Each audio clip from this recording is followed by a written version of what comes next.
Good evening, everybody. Welcome to our first Banner MD Anderson Cancer Center at Home Together webinar featuring the melanoma program. My name is Dr. Mark Gimbel, and I'm a surgical oncologist, and I am privileged to serve as the director of the T.W. Lewis Melanoma Center of Excellence here at Banner MD Anderson Cancer Center. It is my honor to introduce you to an extraordinary person, Tom Lewis. Tom is the founder and president of the T.W. Lewis Company, a prominent and award-winning luxury home company who now focuses on philanthropy and other real estate investments. Tom is a cancer survivor, and he saw the need in Arizona for expert multidisciplinary care in melanoma. After much discussion and collaboration with Banner Health, the T.W. Lewis Melanoma Center of Excellence was created. Under Tom's leadership and supervision, we here at Banner MD Anderson Cancer Center have developed a program that excels in the treatment of melanoma and is second to none in the state of Arizona. I want to personally thank you, Tom, for founding such an important program in our valley. Ladies and gentlemen, please welcome Tom Lewis. Thank you, Mark, and welcome everyone to this seminar. And we very much appreciate you coming here tonight and taking time out of your busy schedules to hear about what's going on at Banner MD Anderson in the T.W. Lewis Center of Excellence for Melanoma. There's a lot going on. I'm going to be your host and also the moderator for tonight, and so I'll go over the program outline with you in a minute. But first, I'd just like to tell you about how I got introduced to the subject of melanoma. It was in 1972. I was 24 years old and found out that my father had melanoma. It was a mole on his back. We didn't know much about it at that time, but he used to leave for weeks at a time and go to hospitals for the traditional chemotherapy and radiation. He fought that for about 10 years. It went into remission once or twice. I can remember when he came back from one of those treatments, he'd aged about 10 years because of the severity of the radiation and the chemotherapy. And then it took his life 10 years later in 1982. I've had that in our family history, and suspected that someday I might run across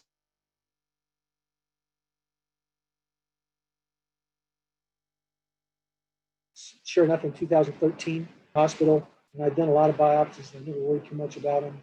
But then I got the phone call that nobody wants to get, and that's the one that tells you that your biopsy showed a melanoma. It was on my right tricep. It was a pretty deep tumor at the time. I started making phone calls and trying to find out what to do and where to go and who were the best doctors and hospitals. And you're really in panic mode at that time. And what I really realized was that there was no great melanoma hospitals in Arizona. The one I was thinking about going to was Mayo Clinic, but I really wasn't very comfortable with them.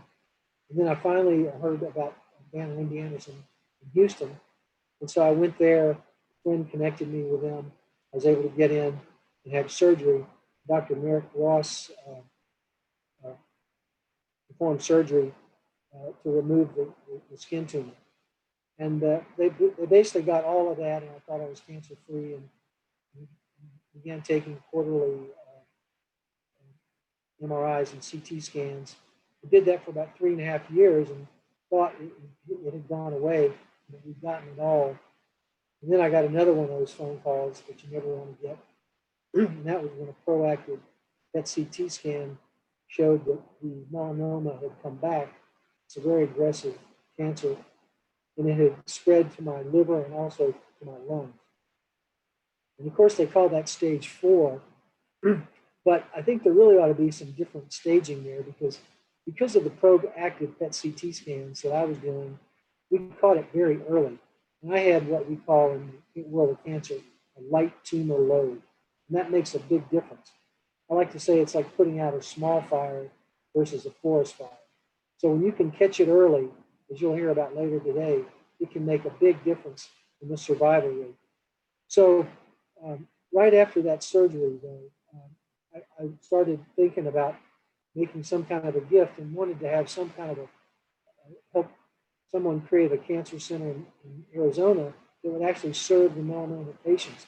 because obviously we're a center of melanoma because of our hot sun and all the radiation that we get there. And so I'd already gotten to know people at Banner. I was very impressed with them. And basically, it was very simple to me that Banner MD Anderson, the world-class cancer center in Houston, is the world's #1 cancer center, period.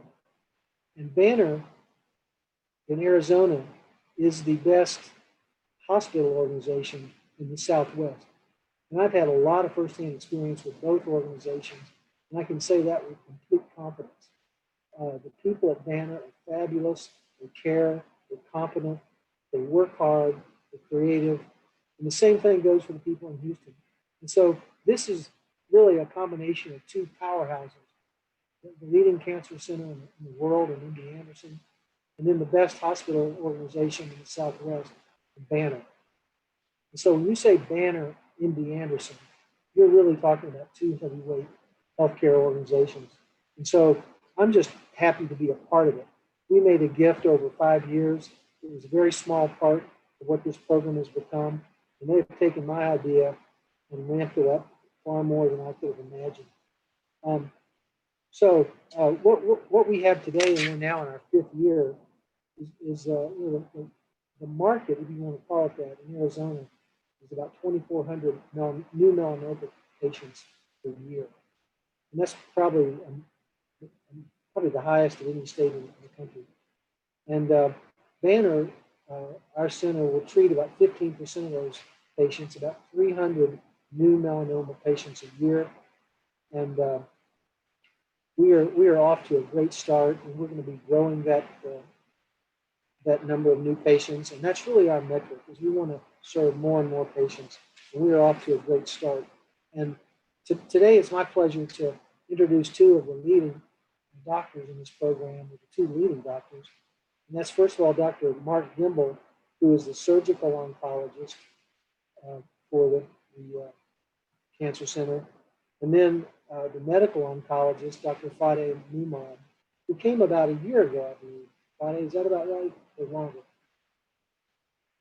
But anyway, he's been a wonderful addition to the program. And so we have two experts there. Today on our seminar, we're going to talk about the programs offered, the research, and also some of the treatment options that are available to melanoma patients here in Arizona. We also, at the end of this program, we're going to have a Q&A session where our two doctors will be on the panel, joined by Allison Beavers, who is the Senior Manager for Clinical Services at the Melanoma Center, and a real wonderful ambassador for the melanoma program in general. She has done so much marketing to create awareness for what we're doing, and it has really been fabulous. And her enthusiasm and her passion for this program is remarkable. So, Allison, thank you for that. And you will serve on the panel at the end of the day when we get into some Q&A. So, with that, we're also, I want to mention that we're going to be recording this session. And so if you miss anything, you'll be able to go back and watch it. And if you have any questions, you can use the chat function to plug those in. And then at the end of this seminar, during the Q&A period, we'll be able to take as many questions as possible. And we are going to stick to our schedule, and we'll be doing at 6 o'clock. So with that, I'll turn the mic back over to Dr. Gimbel. Thank you. Great, thank you. And just to reiterate, please, if you do have questions, there is a chat function at the bottom of the screen. Go ahead and enter your questions there. We'll compile them, and we'll try to get to as many as we can at the end of the program. So I wanted to run through what our program is and where we started off and where we are now and where we'll probably be going in the future. So our Melanoma Beginnings, we started in 2011 with the opening of the Cancer Center. I was here along with a head and neck surgeon as well as a medical oncologist, and we were the backbone of the melanoma program. It was a fledgling program. We were growing, but we knew in Arizona there was a lot of melanoma and we could make an impact here.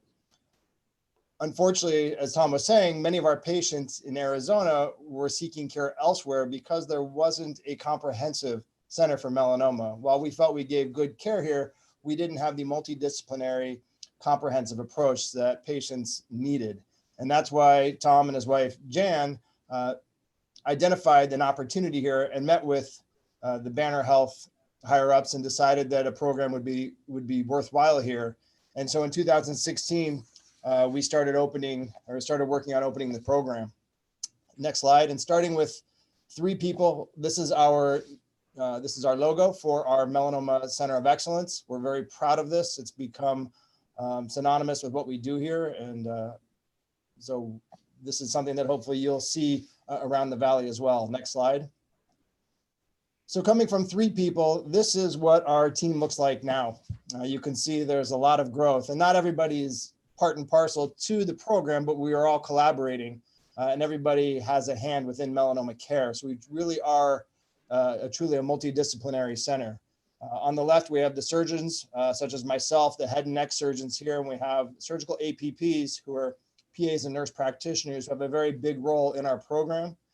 We have our medical oncologists, both Dr. Mahmoud and Dr. New, who manage the vast majority of our melanoma patients. We work tightly with our radiation oncology patients, maybe not so much for melanoma, but for a lot of our other skin cancer patients. We've opened up a dermatology clinic here now that's housed by a wonderful nurse practitioner, and she's seeing patients and doing screening on our cancer center patients. We require plastic surgery help, at least I do, for a lot of my patients who may need disfiguring surgeries for their melanoma, and they see some of the primary melanomas themselves. A program that really was Tom wanted to do, and we do with a lot of our multi-specialty departments here, is a survivorship program, and I'll talk a little bit about that a little bit later in the program, but it's really a fantastic program. We've been pushing clinical research here. We've built our program from the ground up, having multiple physicians doing research, as well as developing a database. And having a database has really helped us push research forward. And then, as Tom said, our program development being led by Allison Beavers and her team with Beth Bobian and Kristen Lesniak. So these are the overview of who we now have. What's gone from 3 people is somewhere around 25 people. And then we also have the extended team, which you can see includes diagnostic imaging, which is our radiologist. We have genetic counseling here. We also have physical therapy for patients who may get lymphedema after surgery. And then we have wonderful workroom support as well. Really excited to see what we have. All right, next slide. So this is an overview of our program. The key components of our program were outreach, education, and prevention, treatment, clinical trials, our database, and our survivorship programs. But you can see here, everything is focused around the patient. And that's what's most important to what we do. It's all patient-centric, whether it's through our program development, expanding our sites, or even through philanthropy. And I'm going to touch on each one of these real quick. So to start with the program development, I've kind of told you earlier how we've gone from 3 people to a whole host and a wonderful team. And it was important to develop this multidisciplinary program. And what do we mean by multidisciplinary? It means not only is a patient being seen by a surgeon or a medical oncologist, but they're being seen by everybody, where Dr. Mahmoud and myself or any of the other surgeons can have these interactions and discuss patients openly, to manage challenging patients in a comprehensive way and really get a chance to tease out what the best treatment's going to be. And with the way that melanoma treatments are going and accelerating as rapidly as they are, there are a lot of questions and there are a lot of ways to manage patients. So we really do this in a multidisciplinary setting. We put out a challenge to the people at the Cancer Center in terms of, we need a logo, we need a slogan. And the winning slogan was what you can see here: spot it early, stop it early, because we know we can find melanoma early. Patients do much better, as Thomas said. And we also have a survivorship luncheon, or we have a survivorship program. And this is our kickoff luncheon, where you can see here that it brought a lot of excitement to the program. Next slide. So our community outreach, this has been one of the important components of what we do, because while we want to treat patients, we also want to educate the community, not only the people in the community, but also the community physicians. And we have a lot of face-to-face interactions with the dermatologists and medical oncologists in the community.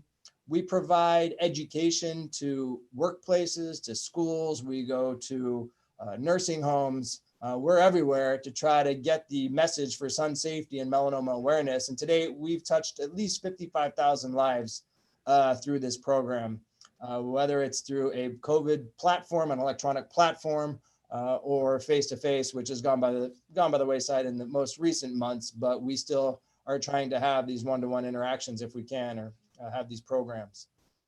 We have a T.W. Lewis Melanoma Center of Excellence annual symposium. This symposium, I think, has brought us to the forefront, not only in the Southwest, but beyond. This symposium is meant for physicians and nurses and allied health staff, and it's a comprehensive melanoma symposium where we bring in speakers from Houston, MD Anderson in Houston, as well as other renowned centers around the country. And we provide education, we provide insights to research and where we're going in the future. And it's been a very well-respected program, and we're excited about where this has come and where we're going with this. We also have pushed a presence onto Facebook and Instagram because of COVID. We wanted to have more of an electronic platform as well as online education. Next slide, and you can see some of our online platforms that we've utilized. The top ones are through our Instagram. On the right is some of the online letters that have been written. On the bottom, I think it's Facebook as well. And you can see we have signage at a couple malls at Santan and at Biltmore Fashion Park. You may have seen our signs there. The middle bottom is some of our handouts that we supply to schools and to other educational venues. And then on the right, you can see our team out in the field. We've partnered with the American Academy of Dermatology, went to their skin cancer walk. On the top right, or on the middle of the right column, you can see Kristen and Beth hosting an event where we pass out not only sunscreen and lip balm, but also information about the program. And then on the bottom, you can see Allison giving one of her talks to one of the wellness programs. And then next slide, this is Mel. Mel is our truck. Mel allows us to do a lot of these programs. We are on the road a lot, going to different places. And we're able to do a lot of programs and have a lot of outreach. And you can even see on the top, Mel has these sunshades. So our people who are doing the talks outside don't get any extra sun exposure as well. Next slide. All right, so clinical. What's neat about what we do here at Banner MD Anderson, and especially with the T.W. Lewis Melanoma Center of Excellence, is we can also collaborate with our colleagues at MD Anderson in Houston. They have my number, I have their number, Dr. Mahmoud has the numbers of the medical oncologists, and there's a lot of collaboration. We present challenging cases there, and they're involved with what we do. We have tumor boards, and tumor boards are just that, where we present challenging cases and all the specialists are around to discuss. The multidisciplinary clinic, which I touched on before, has multiple specialties who can see patients at once.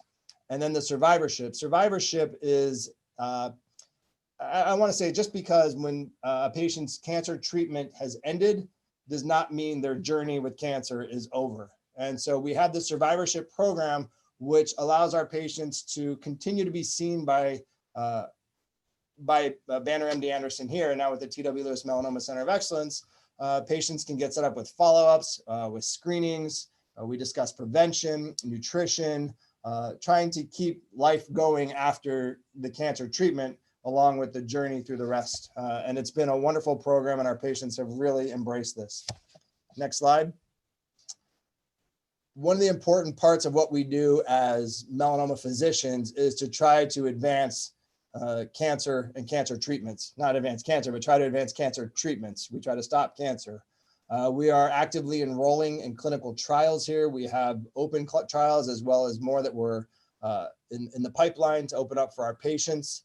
And the reason this is so important is, as Tom has said, that patients who now have stage 4 disease or disease that runs throughout our body, we now have ways to better treat than we did 10 years ago. 10 years ago, melanoma was a death sentence once it spread.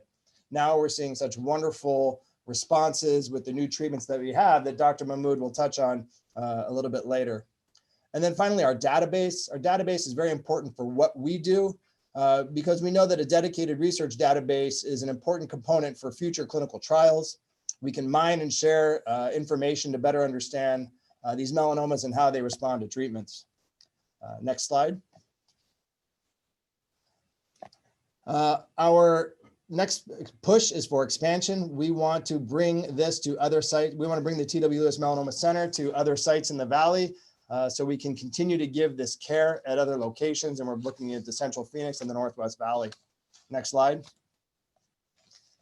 And then finally, Philanthropy.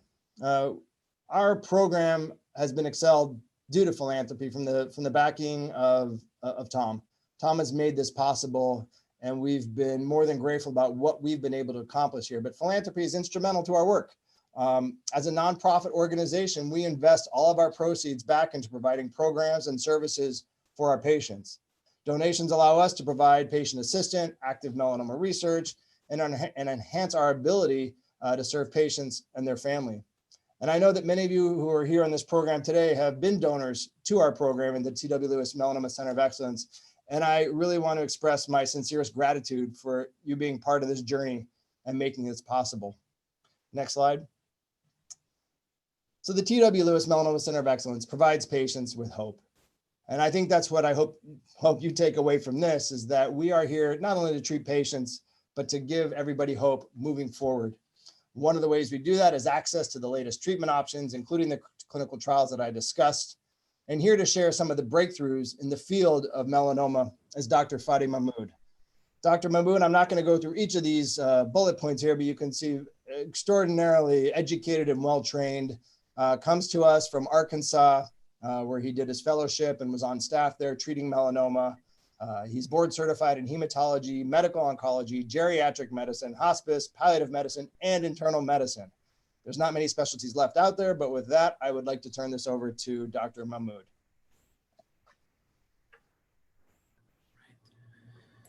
Oops, let's see here.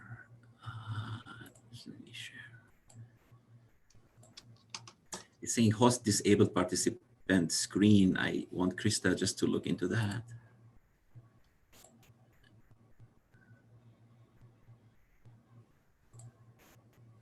Excuse me, I'm not able to share the screen, Krista. If you're hearing me, please, have me handle the screen. Here we go. Thank you.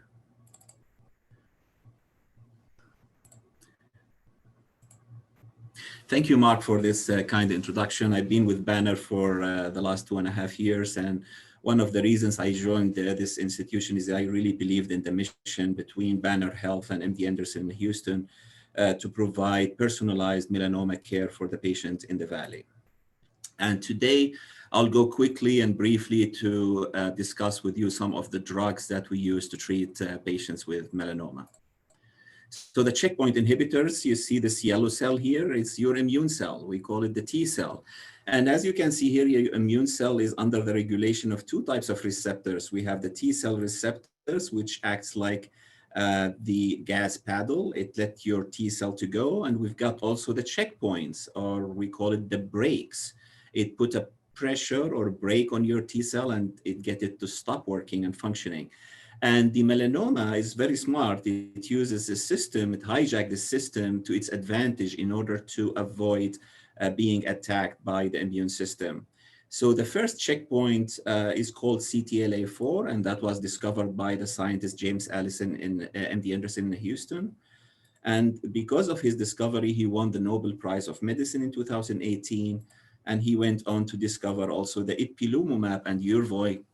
Many of you might have had this treatment of Yervoy, and basically it is a CTLA4 inhibitor. It suppresses the function of the brake, or you can say it remove the brake from the T cell and let the T cell step on the gas paddle and function back and activate and hopefully kill the melanoma. When it was tested in this Yervoy, or this drug, when it was tested in clinical trials, the long-term remission was found in 21%. So 21% of patients who took Yervoy are cured from metastatic melanoma. The other checkpoint or brake is called the PD-1, and you can see it is on the surface of your immune cell, and it acts like a brake. And it was discovered by Dr. Honjo from the University of Tokyo, and he shared the Nobel Prize of Medicine with Dr. Allison because of this discovery. And as a result of this discovery, two drugs were developed. One is called Keytruda or pembrolizumab, and the other one is called Opdivo or nivolumab. And these drugs suppress the function of the PD-1. So they remove the brake from the immune system and let the immune system or the immune cell or the T cell step on the gas paddle and function back again. And when tested in clinical trials, long-term remission, which is translated into cure, was found in 35 to 40% of patients with metastatic melanoma. And that's really a revolution, and that's important. As Dr. Gimbel said, in the past, if we look 10 years or more before, like before 2011, 95% of patients with metastatic melanoma unfortunately would die from the disease. So I present this case. This is a patient with metastatic melanoma. That's a CT scan of the abdomen. You see the liver here, and inside the liver, you see these spots. These are melanoma lesions. And you see here the spine, and you see these black spots, big black spots throughout the spine. These all represent metastatic melanoma. He received immunotherapy, and after only 2 cycles, we can see here in the liver, this big lesion is becoming smaller, and these lesions here are becoming smaller, and certainly in the spine, you can appreciate an improvement. And a few months later, we look at the liver here, there is no evidence of disease, and his spine is absolutely clear of metastatic melanoma. So this is a complete response to immunotherapy. The other drug that we use in our clinic is something called Tvec, or it's a genetically engineered herpes simplex virus. And the scientists engineered this virus in a way it goes to when you inject it in the melanoma, it goes only into the melanoma cell, it replicates, and it leads to destruction of the melanoma cell and killing of the melanoma cell locally. So this is a patient who you can appreciate an old surgical scar. He had a melanoma in the past, many years ago, and unfortunately his melanoma recurred, and this is what we call it in-transit metastatic disease. We see this pinkish nodules scattered in the forearm. Dr. Gimbel removed this area just because it was oozing and it was open wound, and I'm sorry for the graphic. But as you can see here, you still see the nodules. So we started injecting those nodules with this drug that is a genetically engineered virus called Tvec. And 6 months later, he has a complete response. So this is a very good treatment for a local few spots of melanoma.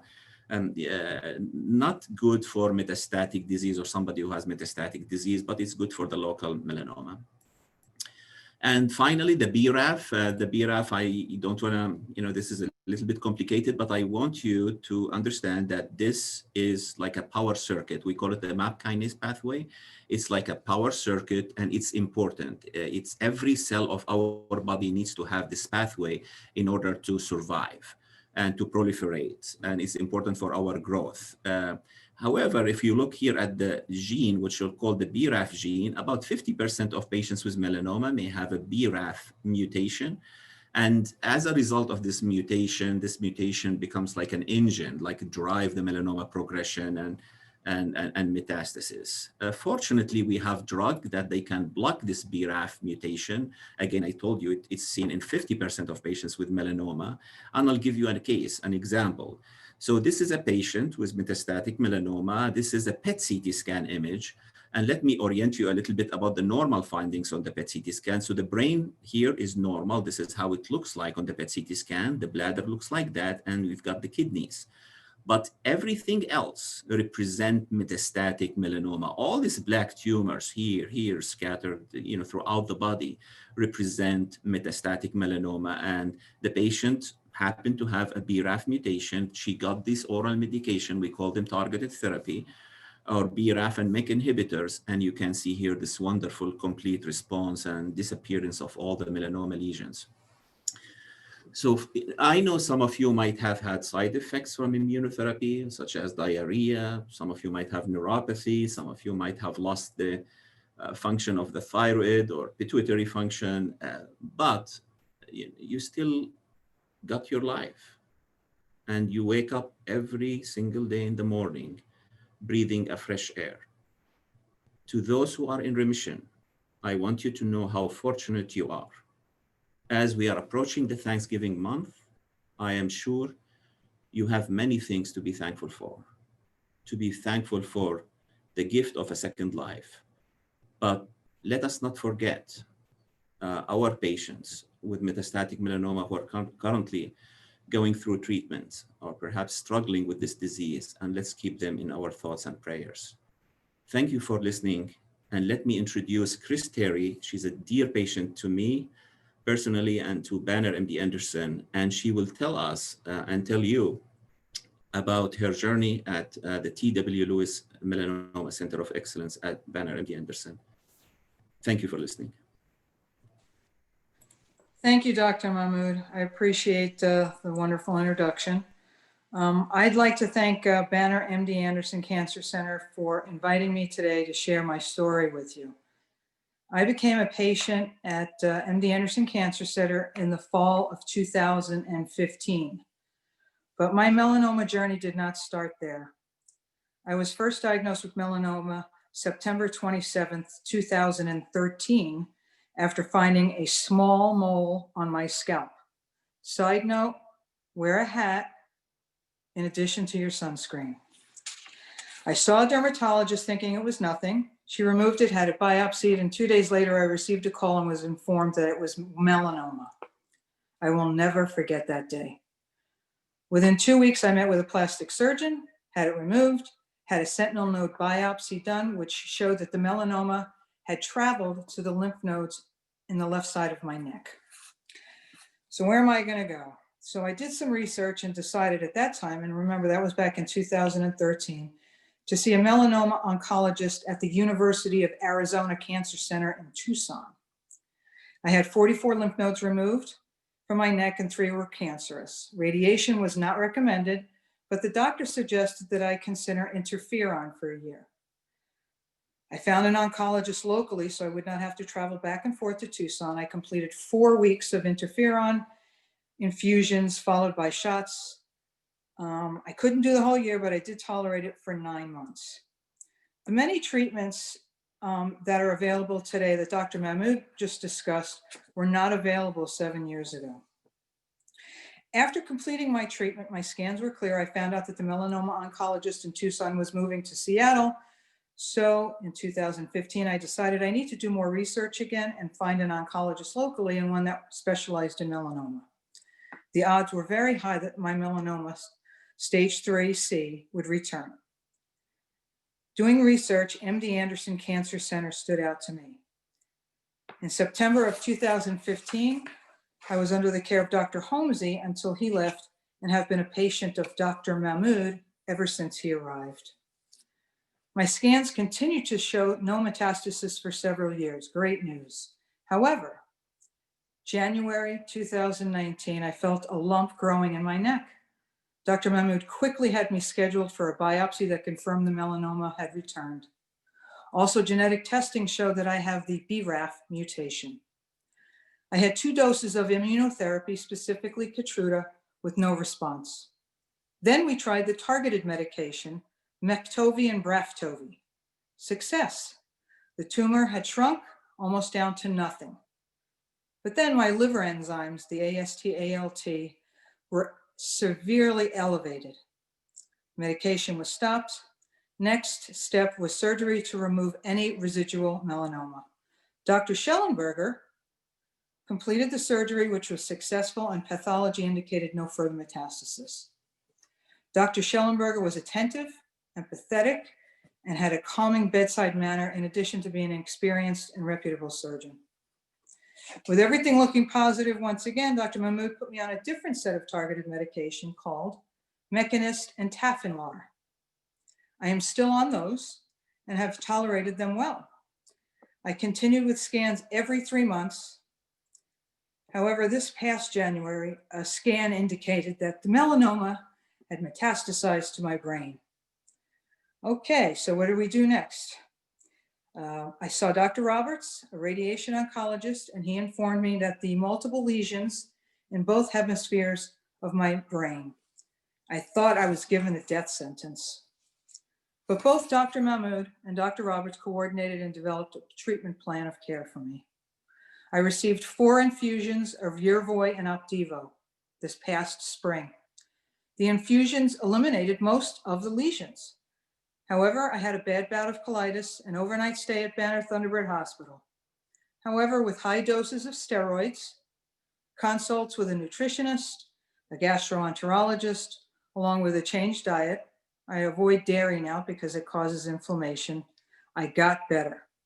Infusions were halted for the time being. Brain MRIs were looking good until this year, August, just 2 months ago, which showed 4 lesions growing. And back to Dr. Roberts again. 4 weeks ago, I had 5 days of stereotactic radiosurgery. It wasn't really surgery. Basically what it is pinpoint radiation at the 4 lesions. I started back on the infusions, but just the Opdivo, and continued with the targeted medications. And again, that was 4 weeks ago I had that. In 2 weeks, I will get a PET scan and an MRI to see if the treatment is working well. I have faith that it is. I know that it will work. Throughout this whole process, I have remained optimistic, realistic, but optimistic. MD Anderson Cancer Center and the T.W. Lewis Melanoma Center of Excellence are a big reason why. I appreciate that I can get lab work, scans, and see Dr. Mahmoud or any of my doctors all in one day, especially since I live about an hour away. I'm grateful that all my doctors, Dr. Mahmoud, Dr. Schellenberger, and Dr. Roberts are in the same building, which is very convenient for me and makes it easy for them to consult with one another concerning my care. I'm impressed, and I mean impressed, with everyone I meet at MD Anderson Cancer Center. I find everyone helpful, uplifting, and kind. And that includes doctors, nurses, lab techs, clerical staff, and volunteers in all departments. Whenever I call Banner MD Anderson Cancer Center, I never have to wait more than a minute to have my call transferred. Having a triage nurse available is reassuring should I need to speak to someone right away about adverse effects or symptoms I may be experiencing. The staff in the T.W. Lewis Melanoma Center of Excellence are outstanding. Susan, the clinic nurse, is the best. Whenever I call and leave a message, she always gets back to me that day. She is always calming and responsive to my needs and requests. And unfortunately, in the last 2 years, I may have left a few frantic calls, but she knows how to deal with me when she responds. Dr. Mahmoud has also been wonderful since I've been his patient, especially in the last 2 challenging years. He's a great listener, compassionate, answers all my questions, and clearly explains his treatment plan recommendation and what lies ahead.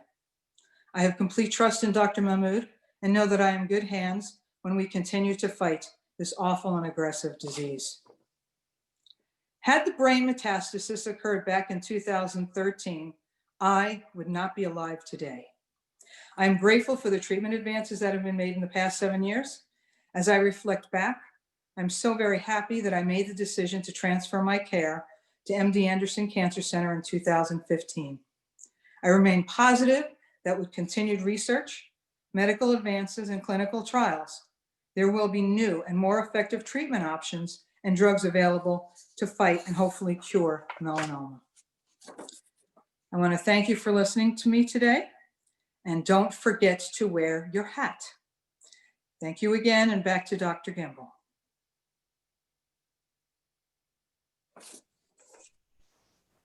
Thank you, Chris, and thank you for trusting us with your story. I know it's not an easy story to tell. We support you. We will continue to fight with you to get you to beat this thing, and we're going to be here step by step with you. So I want to move on to the next portion of our program. This is going to be the question and answer session.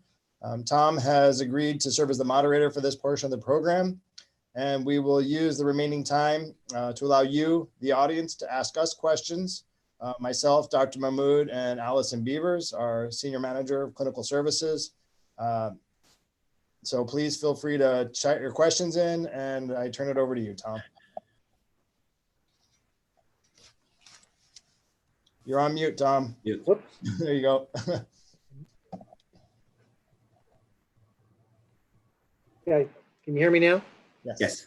Okay. Thank you, Mark, and thank you, Chris, for sharing that very personal and touching story. That was wonderful. Well, we're going to start with a few questions that come in for each of the panelists, and then we'll handle any other questions that come in along with that. But first of all, Dr. Gimbel, I think a lot of people worry about melanoma when they look at their skin and they see something change. It might be a freckle, a mole. what could you tell someone with all your experience? What are the early warning signs, and what are you looking for? Yeah, very good question, Tom. There's a lot of education out there about the A, B, C, D, E's of melanoma and what that means. The asymmetry of the lesion. Is it nice and circumscribed, or does it have some irregular borders? Are there multiple colors to it? Is it dark, variegated with some reds and blacks? Is there elevation to it? Is there erythema? Is there some redness? But these aren't inclusive, because we know there's lots of melanomas that show up as a pink nodule where someone didn't think it was melanoma. There are some melanomas that have no pigment to them at all. So it's hard to say, well, this is exactly what you should be looking for, because melanoma doesn't always read the textbook. So we have to be a little more aware of what's happening with our body. So what I always tell my patients who, once they get a diagnosis of melanoma, are now panicked about every single spot on their body, try to calm them down and say, look, if there's anything that's new that shows up on your body, if there's any lesion that you've had or any spot that you've had that you've had for years, but now it may start to change, those are things you should head to the dermatologist for biopsy. And I actually recommend that my patients take pictures of it. These phones have such high resolution cameras now that I tell my patients, take a picture of your freckle, take a picture of the mole, store it on your computer. If you think it's changing, go back and look at the picture and compare. So I think there's lots of things that we can do to try to get in front of this. But again, if anything is changing, if anything is new, it's always worthwhile to get it evaluated by the dermatologist. Okay, thank you. Next, Dr. Mahmoud, what are some of the common side effects of immunotherapy?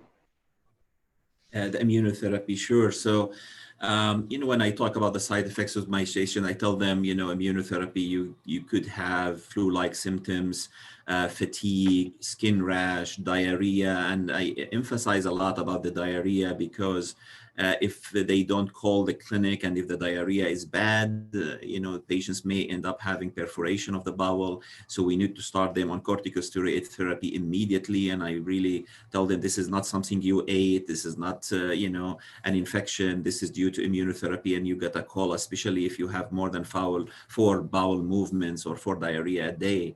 Other side effects, we talk about the endocrine side effects like the thyroid. They can have low thyroid function or hypothyroidism. Pituitary gland in the brain, they could lose the function of the pituitary gland, and rarely diabetes. And the endocrine side effects, we tell them that we cannot reverse the function of the gland, but we can replace the missing hormone, and you would live a normal life. Other rare side effects could include neuropathy as well. These are some of the side effects, and inflammation of the liver. These are some of the side effects of immunotherapy. But on the bright side, people who have side effects, most likely they're going to respond to immunotherapy. So I encourage them and tell them, even if you have a bad side effect, that could be a good sign that hopefully your melanoma is going to be in remission once we control and take care of the side effects. Yeah, good. Thank you. Okay, Allison, I know you're passionate about sunscreen and preventing melanomas from happening. What's the best advice you can give people for that? Well, first of all, I would say don't you protect yourself. First of all, you need to use your sunscreen all the time. Wear a hat, just like Chris said, to protect your face. And wear long sleeves and rash guards and things like that when you go swimming, and cover up. Be smart. Use an umbrella or shade thing when you go outside. But the real key is using sunscreen that's SPF 30 at least, and that's the gold standard. The other thing I really want to stress is never, ever, ever get on a tanning bed. Tanning beds are class 1 carcinogens, just like smoking cigarettes. So they increase your risk of melanoma by 59%. And even just one tanning bed session, and I'm talking one, increases your risk of getting melanoma by 20%, squamous cell carcinoma by 67%, and basal cell by 29%. So in addition to sun protection, never use a sunning bed, a suntan. Well noted. Dr. Gimbel, back to you. Some people have talked about Mohs surgery as a method of removing a melanoma. What do you think about that, and who does that? And is that a good solution? I get this question a lot when I see patients on whether or not they should have a Mohs surgery versus seeing me as a surgical oncologist.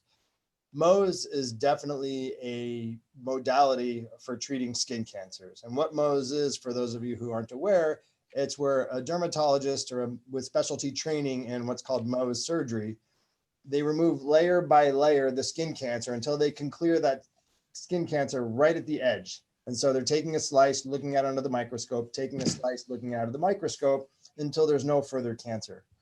Mohs works great for specific types of cancers, such as squamous cell cancers and basal cell cancers. And those are more for areas that are challenging, where you may have a big incision or excision, such as on the forehead or the nose or the ear, someplace where it may be disfiguring.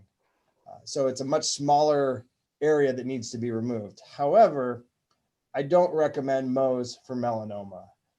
And that is historically. There's been many studies that have shown that for melanoma, if a narrow excision is performed, that means someone cuts it out just around that spot and doesn't take a lot of normal tissue around it, there's a much higher risk of local recurrence.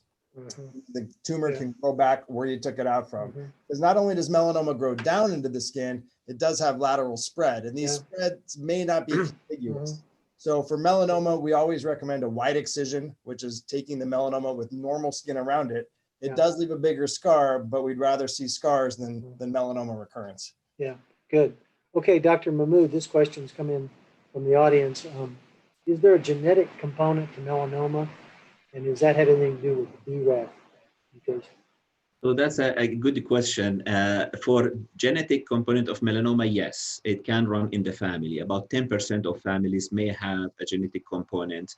And if a patient, for example, is young, is like she or he 20, 30 years old, I definitely would refer them to the genetic clinic. Patients who have several family members, close family members with melanoma, I would definitely refer them to the genetic clinic. As I said, 10% can be linked to family members. For the BRAF mutation, it has nothing to do with the family members. It's not something spread throughout the family. The BRAF mutation is simply your melanoma cell, or we call it the malignant melanocyte. It has inside it something called MAP kinase pathway, and the gene, or what we call it, the BRAF, is mutated in 50%. So this mutation occurs inside the melanoma cell, and it has nothing to do with your family members or loved ones. It has to do with the type of melanoma you have. Either you have a melanoma without BRAF mutation, or you have a melanoma with BRAF mutation. Right. And I know from my personal experience that determines a lot of different treatment options. That's correct. Some work better with others. Allison, a question came in for you. Would it be possible to reserve your vehicle for company events or for special programs like that somebody might want to have you come out and provide some education? Absolutely. So this year with COVID, it's a little bit more restrictive because there's not too many in-person events, although we did do one last week. However, right now we're actually doing virtual events, and so we can do virtual presentations, and all anybody needs to do is reach out to me and we will be happy to facilitate. And there is going to be a follow-up email after the presentation, and it will have my contact information on it. However, I will give you the telephone number is 480-256-SKIN, and that's 7546. 480-256-7546. But there will be more in the follow-up email too. So we're very happy to do it, and we customize the presentations for from school age to senior citizens. Dr. Gimbel, another question's come in for you. Are there any other locations around the valley where there's a melanoma center like this? And other than, I don't know Gilbert location? And if so, what are the plans for those? Yeah, so you've hit on a hot topic right now. Just to go back to what Allison was saying, I want to ride her coattails on there, is that this is a free program that we offer. So there's no charge if it's something that you want. We're happy to be in the community. In terms of the melanoma expansion, I know it's hard. A lot of our patients live on the west side of the valley. They live in Wickenburg, Sun City, Goodyear, and it's challenging to get to Gateway Hospital, to get to Gilbert. I always say, if you want to go buy a Rolls Royce, do you really care how far you have to drive to go get it? You want the best car, so you're going to make that drive. I still feel that way in terms of our melanoma program. We offer that Rolls Royce. However, we know that it's a challenge for all patients to get to us. It's a long drive, and so we are working on expanding our reach. Our next goal is to open up T.W. Lewis Melanoma Center of Excellence at BUMCP, or what used to be known as Good Sam Hospital downtown. We think that'll allow some easier access. We're also going to have another surgeon starting on our program, and we have another medical oncologist who will be at the Boswell campus as well. So we are working on these expansions. Hopefully within the next 6 months, you will see a presence at some of these other campuses that we can continue to provide this great care. Good. Okay, Dr. Mahmoud, another question came in for you. Does skin tone play a big role in melanoma vulnerability? And which skin types have the greatest risk? And also, do multiple basal carcinomas predispose someone to melanoma? So in terms of the skin phenotype, of course, the fair skin, the kind of blue eyes or colorful eyes, those are freckles, skin that has a lot of freckles. They are really at increased risk for developing melanoma because they lack the melanin that protects us from the bad rays of the sun. In terms of having multiple basal cell carcinoma, so if you have multiple basal cell carcinoma or squamous cell carcinoma, most likely the person, he or she has been exposed to the sun, they have chronic sun exposure. So yes, they would be at increased risk of having other types of skin cancer, whether it's a melanoma or Merkel cell carcinoma or basal cell carcinoma, squamous cell carcinoma. So it has to be linked to the chronic sun exposure. I would say yes. Okay. Allison, another question for you. How would you describe the education that you provide through your role? The education, we customize it to our audience. So we do a lot of explaining how to apply sunscreen, how much to apply, we talk about types of sunscreen,